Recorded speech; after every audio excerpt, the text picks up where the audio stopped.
Edu, are you taking illegal bets for the soccer football World Cup?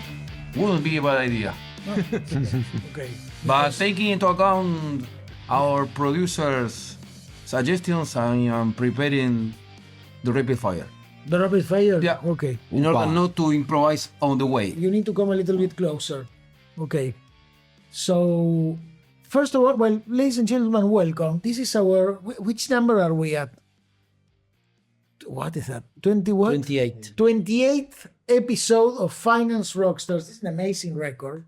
And today we are going to speak about a very special yet and very long yet very small relationship that we expect to grow in the next years. That is between Argentina and Argentina as the gateway to Latin America and the Middle East.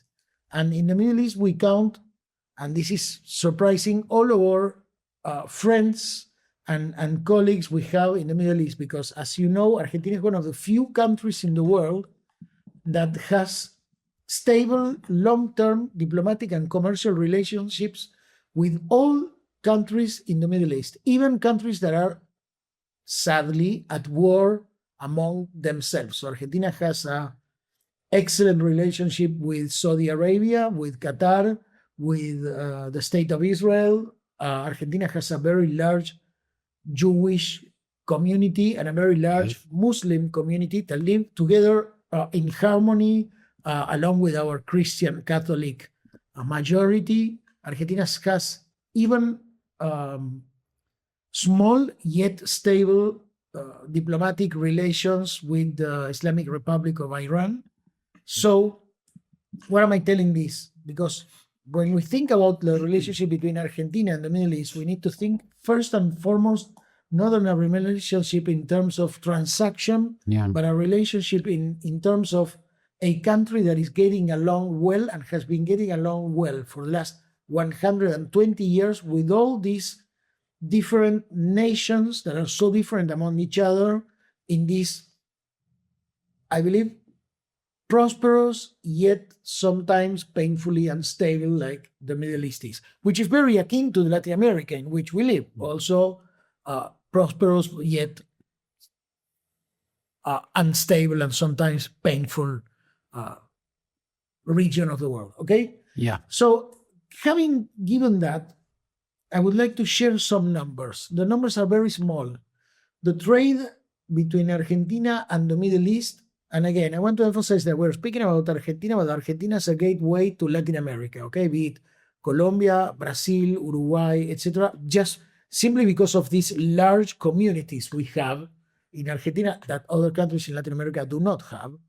The exchange rate between Argentina and the Middle East is only 5%, with a surplus to Argentina, in favor of Argentina. That has been growing steadily for the last years and at about 16%. But if you take into account that 16% growth in 2-3 years, and we are only at 5% exchange, that means a very, very low exchange rate. Mm-hmm. So, and what has happened is Argentina has only been exporting agricultural products, raw materials like soybeans, yerba mate, which is the thing, is like a kind of tea. If you never tried yerba mate, you should. Meat and etc. But raw materials, agricultural materials to the Middle East, mostly to Qatar, Israel, and Saudi Arabia. And now there has been, and this is where we enter this new shift and in paradigm in a new world in which the Middle East is, again, sadly, in the middle of a war. Now, as we are recording this, there is luckily a ceasefire, but it's in turmoil again. The world is in turmoil. There has been disruption of the energy supply. Fer will talk about this. And Argentina has become, slowly becoming like a player in a geostrategic chess game from which all can profit. And that is the way we would like to frame for you this program. Matías has been in Edinburgh speaking with people from Qatar and other countries. We're going to take their experience, and our resident technology officer Eduardo is in constant contact with the technological hubs, be it in Israel or Qatar, also Bahrain, etc., etc. So that is what we want to address in this program: the relationship between Argentina and the Middle East. Okay. So who wants to get started? Fer, what is going on in the energy, oil supply, gas supply, and what do we have to add to the table? Well, good afternoon. My point of view is that Argentina is opening a window. It's opening a little window. Argentina has neighbors that want in the principal way natural gas. I am speaking about Brazil, that has a great deficit at this moment. Colombia, that because of the Niño, a meteorological phenomenon, they will need natural gas for the next 4 years, more or less. Peru, the same. Ecuador has the same problem. They have regasification plants. So the most important thing that Argentina is developing an LNG gas industry very strong with the hands of the YPF, with the hands of Pan American Energy, and in the hands of TGS.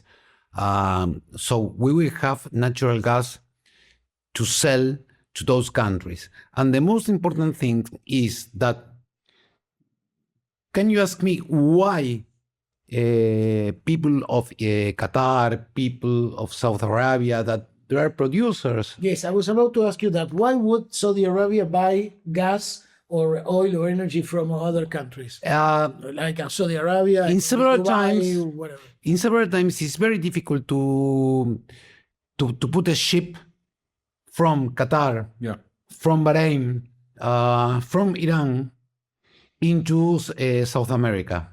So they can use Latin America, Argentina in special, as a buffer. Okay, as a Do you buffer of understand? what? Yes, but Yes, as a buffer. I need to trade natural gas from Qatar to Europe and from Qatar to, for example, La Guajira in Colombia. Well, if I have a position here in Argentina, I can send my natural gas because it's mine. Sorry, the one that you extract in Qatar? No, in Argentina. No, in Argentina. Okay. But it's my property. Okay, yeah. You're a Qatari company. That's what you mean. I am a Qatari company, and this is my natural gas. So I send this gas to La Guajira, and there's no problem. It's the same company, and you reduce cost.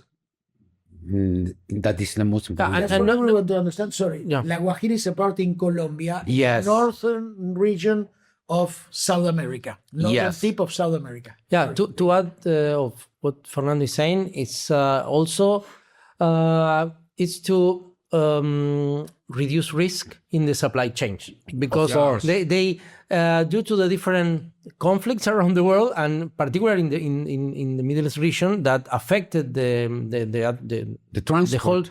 the trade and all the transport, how the logistics and this is also a good alternative to have not to have issues with contract, with to keep the supplying their clients, and this is a good alternative also, as you mentioned, for as a buffer, but at least to cover some issues that could happen in in future current or future conflicts, to keep supplying their clients and the change. And there is a win-win. There is a win-win from, for example, Qatar, and there is a win-win for Argentina, because Argentina has natural gas that is going to not to be used in the next 30 or 40 years. Let's face it. Let's face that. We are not going to use that natural gas. We are not enough population to consume that. I don't know. I don't know what we are going to use. I don't know what we are going to use. But the industry has the knowledge that in the next 30 or 40 years, the hydrocarbons will not be used like are we using today. That's a fact. So if I were Qatari investors, I'm saying Qatar just for the sake of Middle East investors. Middle East Saudi investor, Arabia. yes. Saudi Arabia, It's- yeah. Dubai, Kuwait. Please, nobody will offend it. If I'm a Middle Eastern investor, Yes. looking at Argentina and coming to you and say, Fernando, what should I be looking at and thinking about investing? I'm not saying investing right now. Investing. thinking about- Okay. First of all, I would like to take a good review about the regulation. You know, I am the regularist man. You know, The man of regulation. yes, I like regulation because at this moment we don't know who owns the molecule that becomes from Vaca Muerta and goes to the Atlantic Sea. We don't know the responsibility of this molecule. Who wanted who will take, what happens if happens something. So the regulation. Then I would look for 6 companies. Okay. 6 companies. YPF Yeah. first. Pampa Energía. Okay, Pan American Energy. that's another Argentinian company. And there are 3 Argentinian companies. Plus Petrol, Argentinian company. For Vista Oil and Gas, that is Argentina, but it's not Argentina, but it's Argentinian. Yeah. It's Argentinian. And I would look for infrastructure to move not only natural gas, also oil, because we wake up today knowing that Argentina produce 900,000 barrels per day. So we are near from 1 million barrels per day. We are I'm sorry. one step. I am totally ignorant in this. Yes. Is that a lot? Is that very small? If you compare How that compares to the if you United compare States with or 6 Saudi months Arabia? ago, we were producing 500,000 barrels. Okay. And how much is producing like countries like high production like Kuwait or? No, No, we cannot compare. No. But that's I'm very not. ignorant. We don't want. I- It's not a competence. Yeah. No, but I want you to have to understand compare with relative Brazil, terms. but we can compare with Brazil. Okay. 2,500,000. Okay. But Yeah. I No? think that Not taking into account the offshore Yes. new platform, okay? Yes. Yeah. But I think that the point is not to compete, to complement.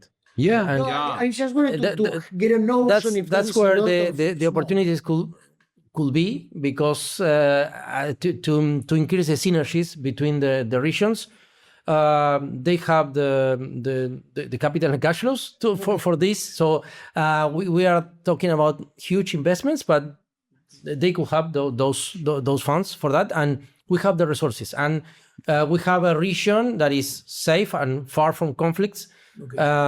With opportunities also to sell gas to Latin America, to Brazil mainly, and to supply other places when we have issues around other like Middle East or different regions around the world. It's like having a safe hub somewhere, a safe buffer, a deposit to produce and to be able to export from here or to keep supplying the clients. So I think it's a good opportunity for those kind of companies to invest in business that they already know.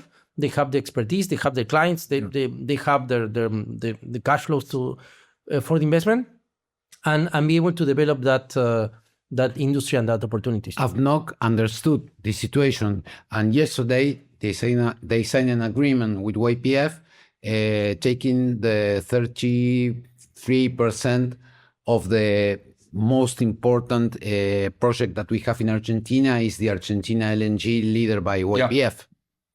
So they understood that The one situation. in Punta Colorada. Yes, the one in Punta Clara. Mati, you were in Edinburgh and London a couple of weeks ago in the more global, global European conference. European conference. We Latin Americans finally infiltrated Europe. First and foremost, why don't you give us a panorama? He has to travel again, so No, but it's true. Let's forget him. But it's true. A couple of years ago, it was fully European. Now, it's like there's always an Argentinian somewhere. Yeah, so we Yes. that's a nice infiltration. They did it, and I know they enjoyed it. Your conference was highly. It's an infiltration. There are a lot of jokes that there's a German, an Italian, an Argentinian, and that kind of thing. We are always there. Like we are like fungus. We don't know how. We don't know how. And why don't you give us a broad view of what was spoken and talked about, and then Yes. and then your conversation, especially that detonated and created Yeah, this I think that special the- episode with the Middle Eastern. Yeah, I think that I will split the explanation in different topics. First, regarding the energy sector, there is knowledge in UK about the opportunities in Argentina, but they are not still focusing on the real opportunities. They're still inside their own issues and conflict, how to manage their issues, but not. Still, it's something that in an early stage they need to get more involved to develop, find out the different opportunities. It's a different story with Middle East. They understand more the situation and the opportunities in our region, and then besides the energy sector, I really had a good response on the different alternatives that I presented in the conference in different sectors, and they are looking with good eyes to analyze opportunities in Argentina as a gateway for Latin America, and also to export services or goods from here. Of course, in the oil and gas, also mining and agribusiness, which is one of the main sectors in some like France or some other countries in Europe. It's a very important sector, and to analyze investments here. So it's Spain also, Italy. Sorry, there are analyzing or seeing that there are opportunities in investing in our country, also to produce or to continue their service, to expand their business, to reduce risk and have different alternatives. So I also had a conversation regarding the tech hubs with firms in Poland. So there are different alternatives and opportunities. I think that currently Argentina it's in a good strategic position and situation for this to keep developing those initiatives. Of course, there are a lot of questions regarding how long this will last, the situation in Argentina, the political issues, a lot of questions regarding the internal political issues in our government and that kind of things. But they are betting on Argentina, that there could be good opportunities and that the country will keep developing. And of course, they are analyzing what is happening mainly in politics, but they all understand and realize there are a lot of opportunities, not only for big companies like the ones we have been talking about, but also for SMEs that can also provide services and expand here on those sectors. So I think that the whole conference went good, and we opened a lot of opportunities and future talks and doors for other developments. But getting back to the main topic, I think that there are a lot of opportunities with Middle East. They understand that it's a country that is having good relationship with all the different countries, that we not only we are far from conflict, but we are not we have not internal conflicts or other issues with other countries. It's we are open for business with everyone. So and have no issue with that. We have also the capability to manage a good relationship with United States and China and the Middle East and all other countries and Europe. And so it's a region they are looking with opening their eyes to see what investment or what alternatives that they can find here. So it's I think that the future could be prominent if we continue these open business discussions. We've talked about the infrastructure, the regulation, and I think with the word infrastructure comes along the word technology. Yeah. So what is the state of the art right now in terms of technology exchange and cooperation between Argentina and the Middle Eastern countries? And when I say technology, I'm not only talking about digital, social networks, etc., but also the full scope of technology. Like it could be trucks. And I'll try to be a little bit more, I will try to speak also about agribusiness technology. Okay, I will go a little bit in that area. Full scope of technology. In terms of the most traditional technology speaking, of course, there are exchanges mainly with Israel. With Israel, yes. I think Israel is the greatest hub or technological hub in Middle East, especially in terms of telecommunications and mostly in cybersecurity. The best in class solutions and professionals in terms of technology are mainly dedicated to cybersecurity. Of course, because it came it came tied up with the military industry. So the biggest technology solutions mainly come from the military side, then went back to traditional companies. There's a lot of interchange in terms of innovation. The specific trips to Israel in terms of innovation and try to switch and develop relationships. That I think is one of the most important things, because we are in a constant innovation scenario due to our changes in political and economics and the ups and downs in the economy we have. So the difference between them and us is that they're more stable in terms of an economy. So the startups and the technological process can prosper more than it may happen in Argentina, because the financing of that kind of project are more stable.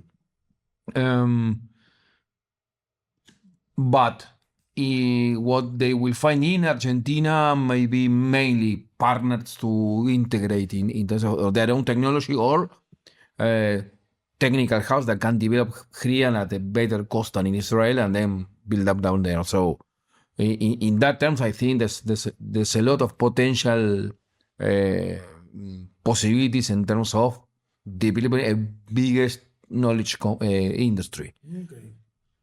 But what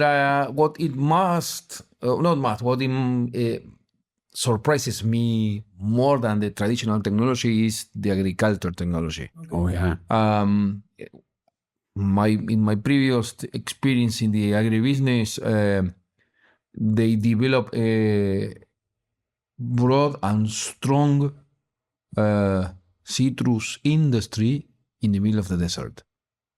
So all the agricultural practices in terms of watering, kinds of seeds. Yes, hydroponics.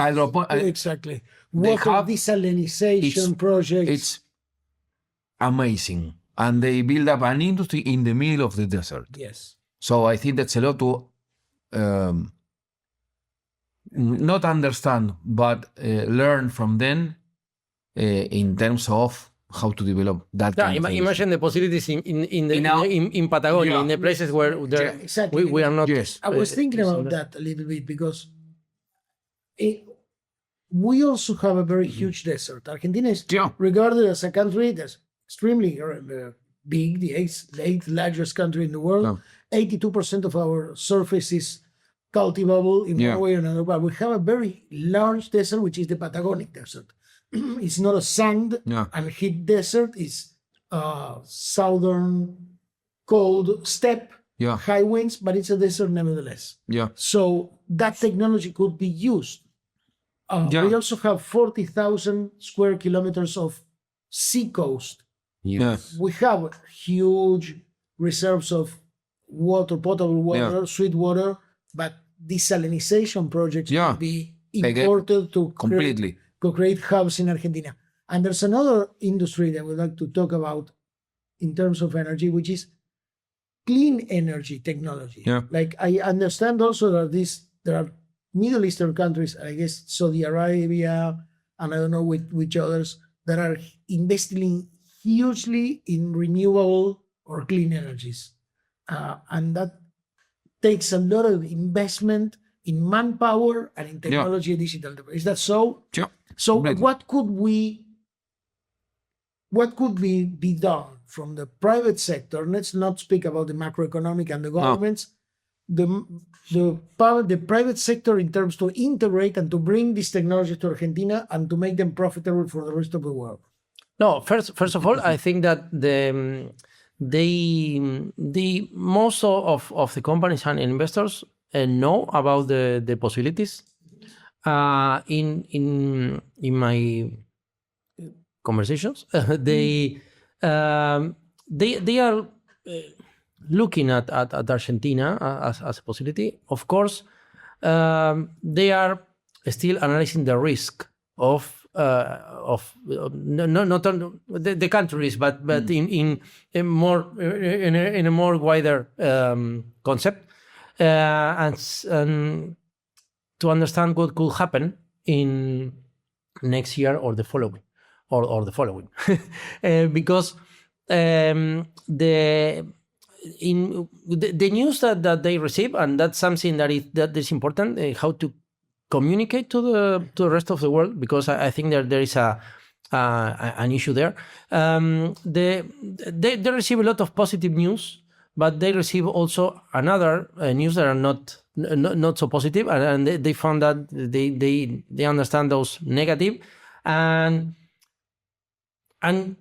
when you need to decide those huge investment or those long-term investment, it's something that you will need to analyze different scenarios and risk, and they are waiting to see what's happening or what's going to happen in the following months or the following year, because they know that, and it's something that they all ask, where are the next election, what's happening, how about the opposition, what the chances for this government to be reelected, and those kind of how about adorning, those questions that were in all the discussions. So I think that the country as a whole and they need to be more clear on how to communicate the situation and the opportunities, and also it's this. I think that this needs to be this is perhaps an utopic, but to show the world that not only the party in charge of government, but also the opposition, at least the reasonable one, are trying to support the growth and the country for the not just in the political parties, but trying to support the way and some more state policies on how to keep developing those at least critical sectors and areas, because if they don't feel that they can trust on what is going to happen and they can at least forecast some 2 or 3 scenarios and not 100, it could be more difficult for them to invest. So I think that that's something that need to be communicated to the world to be more trustable as an investment place. To all about you, okay. So relating to what Matías was saying, let me give to all of you that don't know the political situation in Argentina a little bit of context. So in 2001, there was a huge economic and political crisis in Argentina. The government, the president. I should speak about breakdown more than crisis. What? I should speak about breakdown, not Yes, One of the yes. worst crisis. one. Yes. One of the Crisis. worst one. 2001, one of the worst ones. The president resigned. There was a huge political crisis. Then in 2003, a new kind of political stable order came in via the Peronista party, which is what you would call a semi-centric populist government, as opposed to liberal governments in the rest of the region and in Latin America. The Peronista Party, except for 4 years, then governed from 2003 to 2023. Okay, and except for 4 years, there was a small political party, liberal, that had 4 years of the president but didn't do much effect. And then finally in 2023, President Javier Milei, which of course many of you must have heard, liberal, what you would call liberal right wing, okay, not extreme right, Libertarian. yes, libertarian. That's the word. Thank you very much. Took office and changed the political situation in Argentina, realigned Argentina with the what we call the NATO countries. NATO countries to us are the United States, United Kingdom, France, etc. The Western world, also with the major economic potencies in the undeveloped countries in the Middle East and Asia, and etc. And this new government opened and reopened the country to the liberal world and to external investment. Now, the government is facing huge face winds in terms of microeconomy. The macroeconomy, taxation, relationship with the world, investment is really good. We've been with the French ambassador, with the Indian ambassador, with the French economic advisor for the Southern Cone. They all tell us Argentina is on the right track, but nevertheless, the microeconomy is very complicated right now in Argentina, which is normal, but it's painful for the people. So President Milei doesn't have the re-election that is coming in 2027 assured. Nobody has a re-election assured with universal vote. One never knows, but one could expect, and now we cannot expect. It's a 50-50 bargain, especially, and Matías mentioned a name called Adorni. To all of you that don't know who Adorni is, Manuel Adorni was one of the key figures in the Milei's government. He was the spokesperson, then he was elected congressman, and then he was chief of staff. And while he was accused of corruption, and he had to resign. Now, that is huge, because what happened before is that despite anyone being accused of corruption, nobody resigned in Argentina. Now, accusees of corruption are resigning, which is a step forward. To many of you in many countries, this may be mind-boggling, but to us it's a step forward. So, but that has taken the government into a real shitstorm, if you excuse my French, of political issues and difficulties in the middle of a total microeconomic shitstorm of recession. So, what do we say about that in terms of what's going to happen in 2027? One should expect that President Milei, having organized the country, open relationships, minimize the inflation, etc., should be on the right track. We don't know. That's a 50-50 bargain right now. Okay? I'm sorry, this was long, but it's important to give you context in the political situation. Now, this is what investors are looking at, and what investors are constantly asking us about. Today, I received a WhatsApp message from a gentleman in Great Britain, London, saying, was Adorni in the sworn in of the new chief of staff, because he had to resign, and there's a new chief of staff? I haven't answered because I don't know how to explain. No, it's impossible to explain. So it's very difficult. What are we saying this, guys? We are trying to give you the best unbiased, more honest panorama we can. We are Argentinos. This is our nation, that you're our friends, colleagues, and possible clients. We want to be honest with you. The situation is a coin toss right now.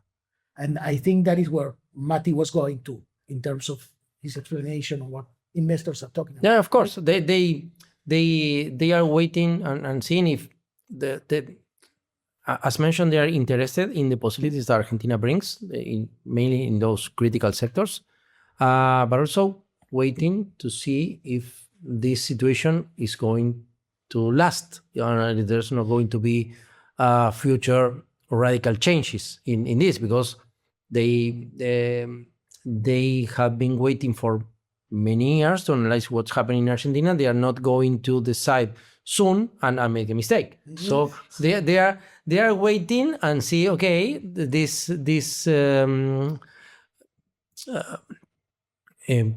economical policy, or this government, or this way of doing running the country or doing business in the country is going to last. Okay, we are interested in investment, because if not, they understand we have good resources, good opportunities, a safe country. But there are so many countries with the same with the same resources. So but with a difference of time, I think I can answer why, but I think that the expectations of different countries in Argentina are totally different from 5 or 10 years ago. I think that they are seeing another thing. Yeah, they are also different from. Yeah, they are also different from the moment when Macri was in charge. Yes. Yeah. It was different. The situation was similar in some cases, but it was different on their point of view. They were more afraid that at that time the situation was not going to last for long. Yeah. They were more precautious on that, and now they understand there are more chances to this to continue. I think that for a couple of things. One is the opposition is not the same. Yeah. that at that time, it's still there, but it's not the same.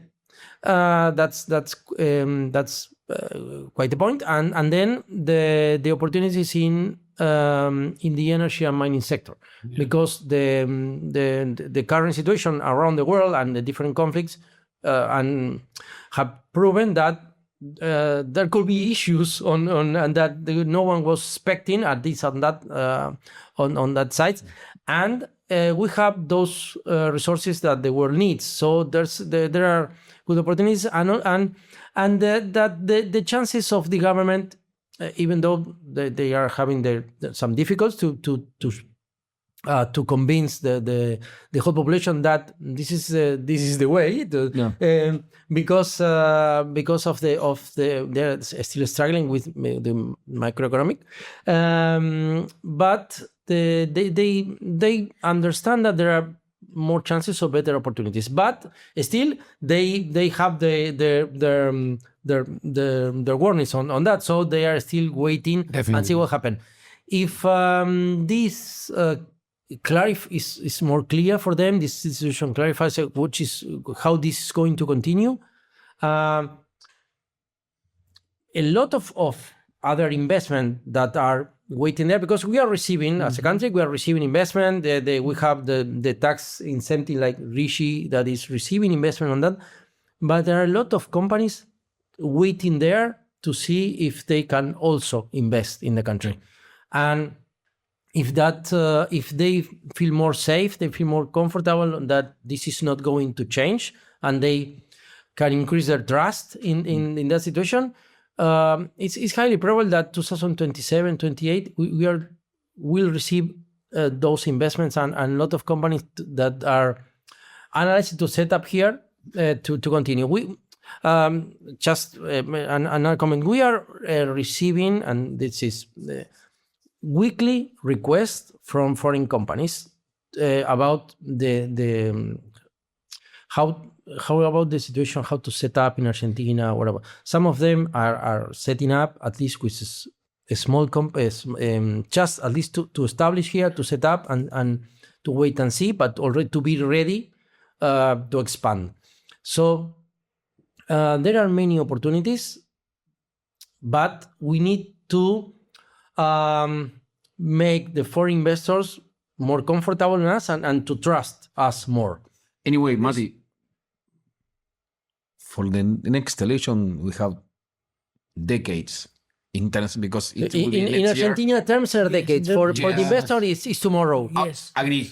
Just a note, next presidential election is October in 2027. Yeah. But as there's, But I think that guys are saying, after the in World our Cup, terms, yes. things will begin to rush. Yes. Yes. And also, and maybe Maxi can explain this better than me, there's a change in the region that can help Argentina be seen differently, no? Because Chile is changing, Bolivia is Yes, changing, Peru has already changed, Colombia is changing, so Yes, but I have a different opinion on that, okay. or a different point of view from the investors. okay.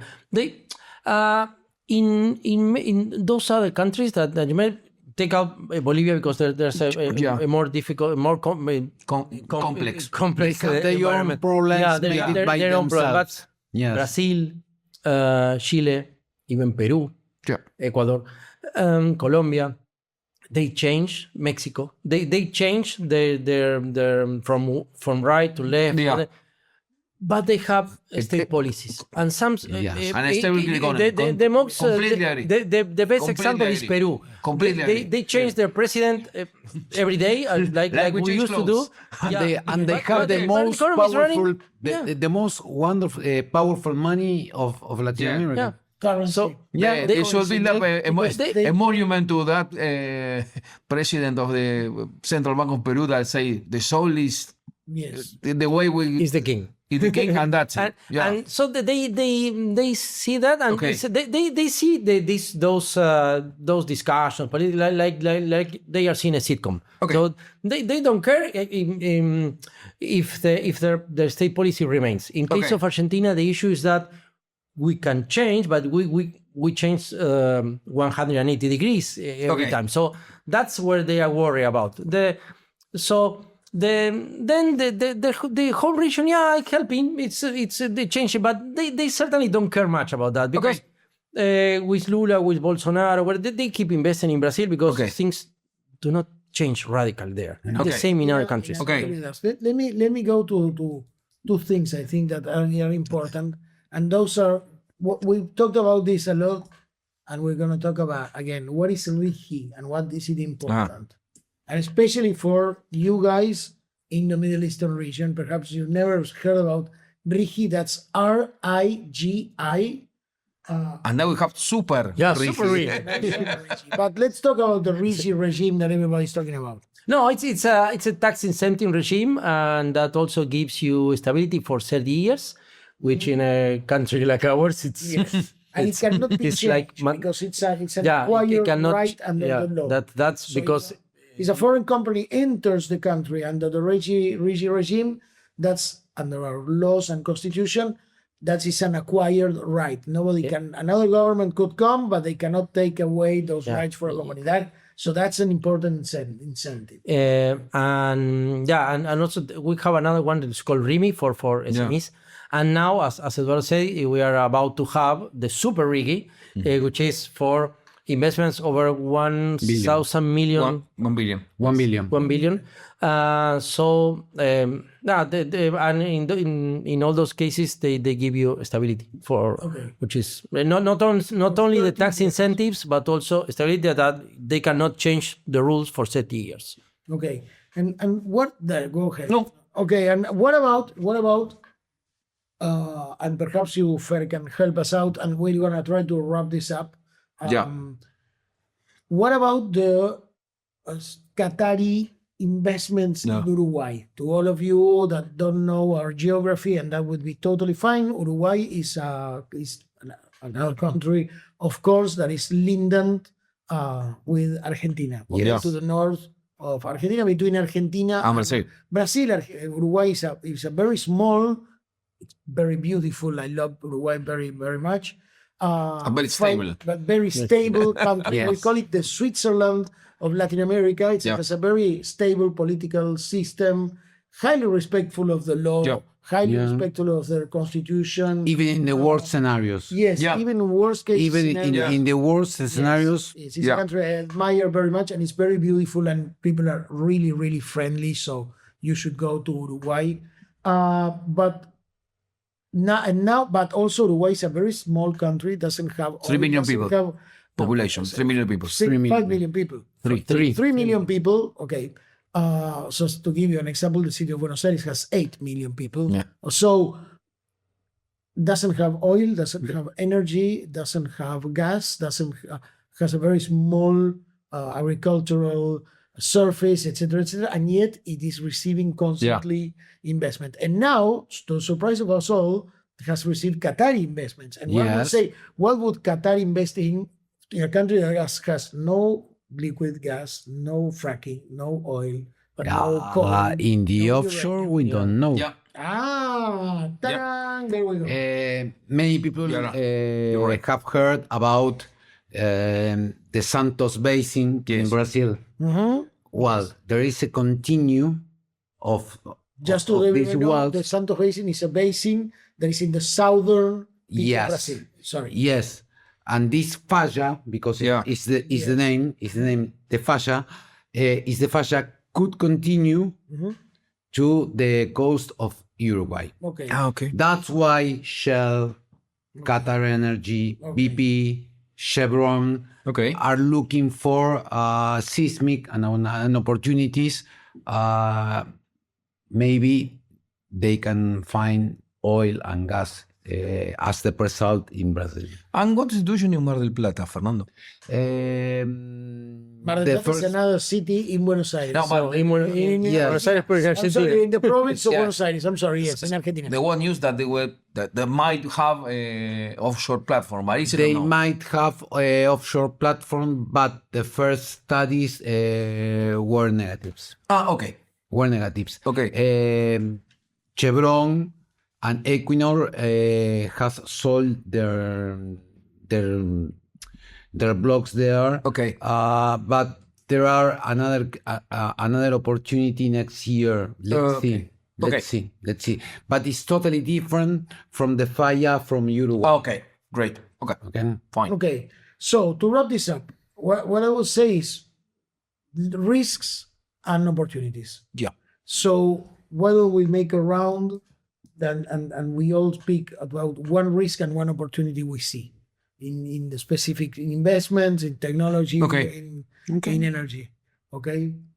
No. Risk and opportunity. I- How do we balance that? No, I think that in the balance we have more opportunities than risk because mainly on critical sectors. Because for other sectors where you can set up a tech company here or in Uruguay or in another country or in Brazil or whatever, the risks are higher perhaps than the opportunity. But in critical sectors like oil and gas, agribusiness, mining, the opportunities are huge, so the risks are lower than the opportunity. Okay, risk Definitely. lower opportunity. What about technology and infrastructure? Opportunities to develop a technological hub in Argentina that can provide services to Middle East. I think at reasonable cost. Okay. Risk is, I think I will focus on two. On one hand, costs that should be aligned to our economy, and the other one is the knowledge crisis. I don't think we knowledge are able to crisis. produce enough engineers Okay. to satisfy that demand. The human resource. Yes. I will like to add something regarding the tech hubs. Also, could be a good alternative to develop a tech hub for Middle East companies due to the time zone, and it'll be able Correct. to provide services to the United States, Yeah. which is more aligned with our time Yes. zone. Yes. The follow the sun alternative in that case, it's great. Agree. And risk and opportunity in 6 words. 6 words. Okay. The resource, opportunity. The resource is not discussed. Agree. Where you go in Vaca Muerta, you will find natural gas Yeah. or oil. Yeah. It's not discussed. No discussion. There is no geological danger. Yeah. Okay. It's unique in the world. Yeah. Only in USA. Yeah. Agree. Only in USA. Because it's a step.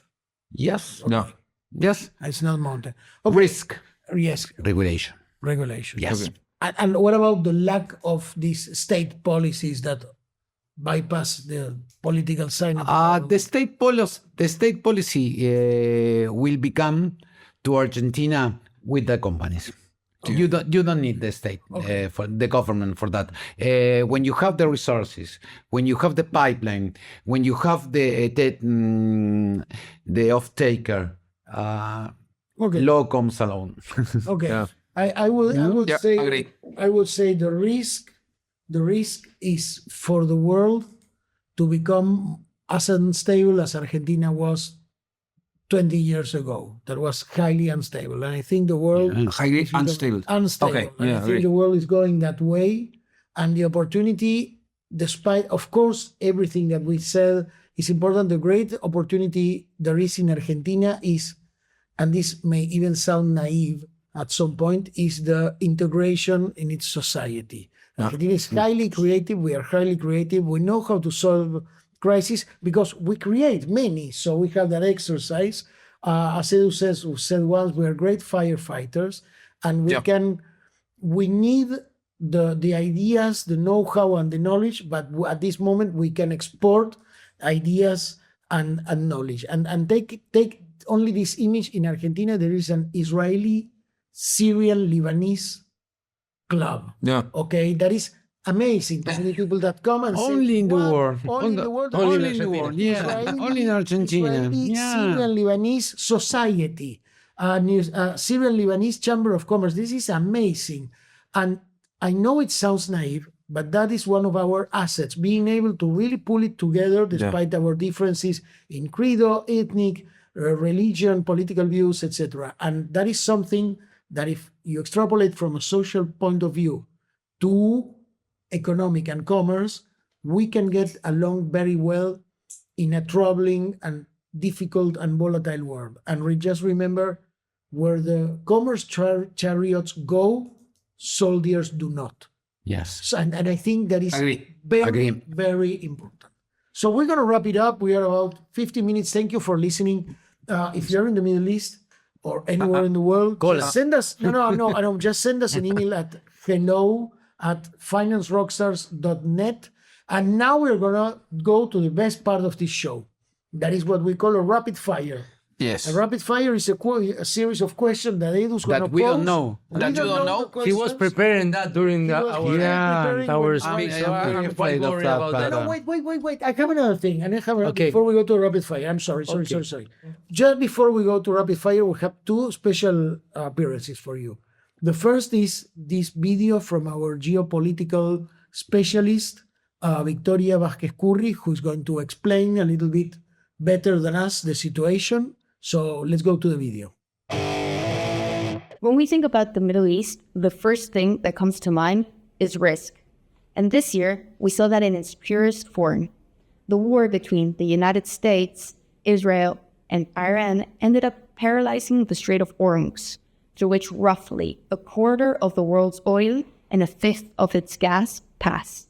Brent crude shot past $100 a barrel.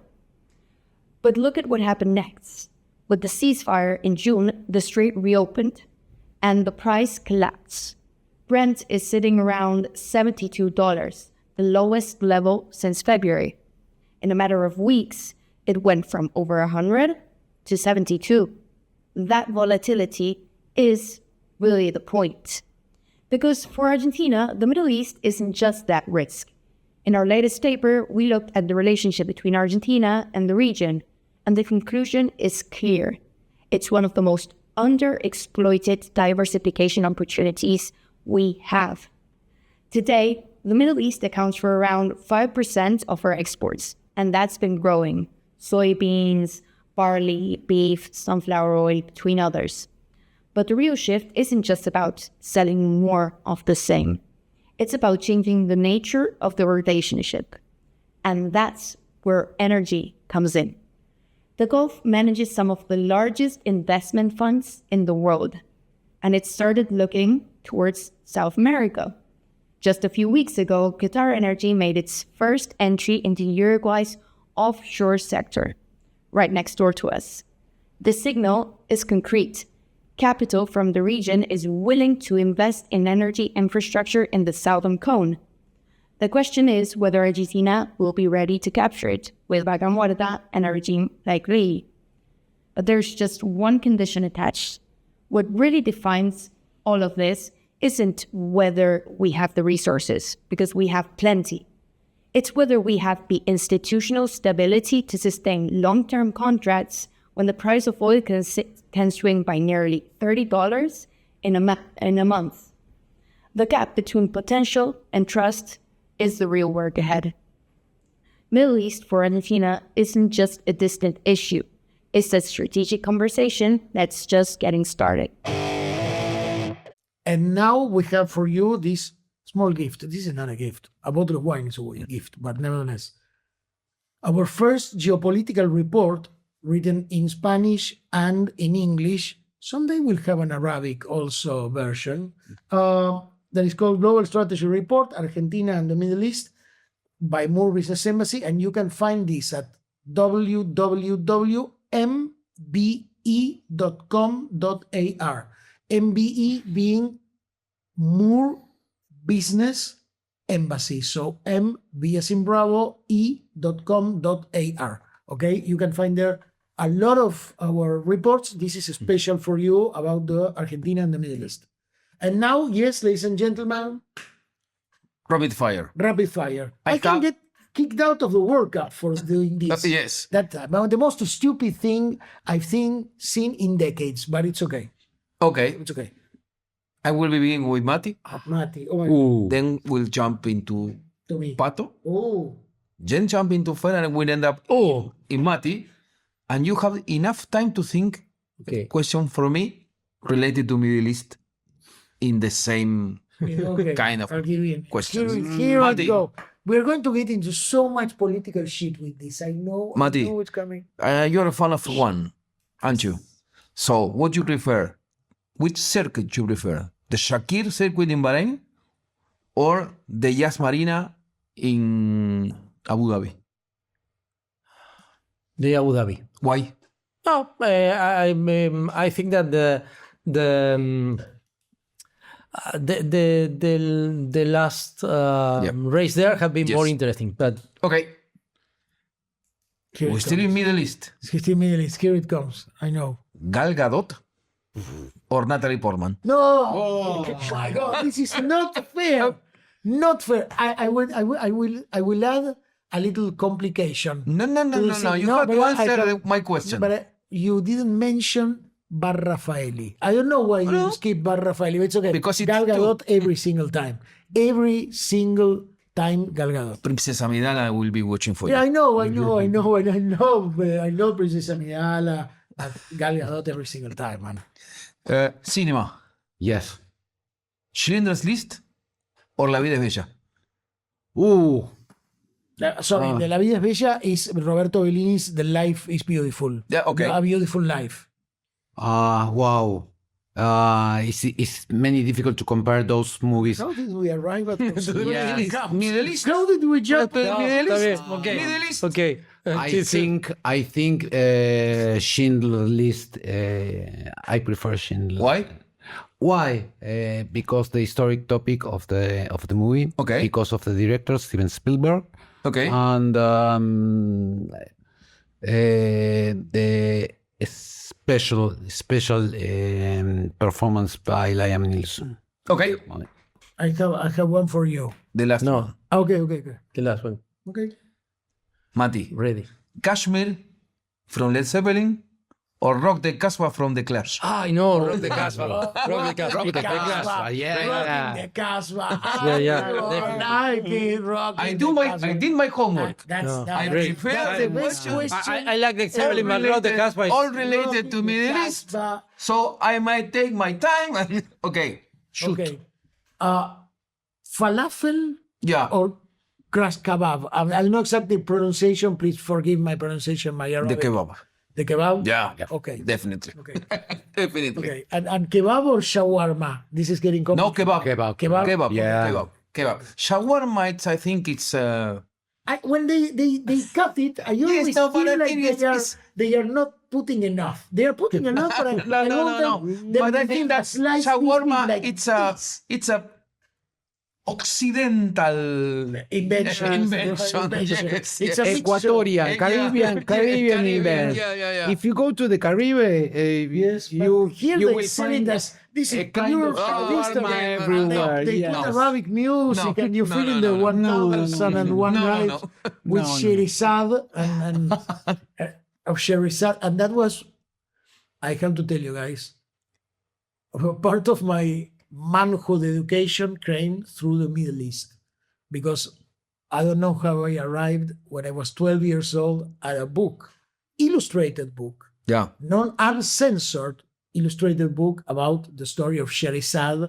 Okay. Or Scheherazade, I don't know how you pronounce it in Arabic, and her 1001 nights. Nights. This was illustrated, and that was amazing. So to me, the Arabic world has a lot of imagery.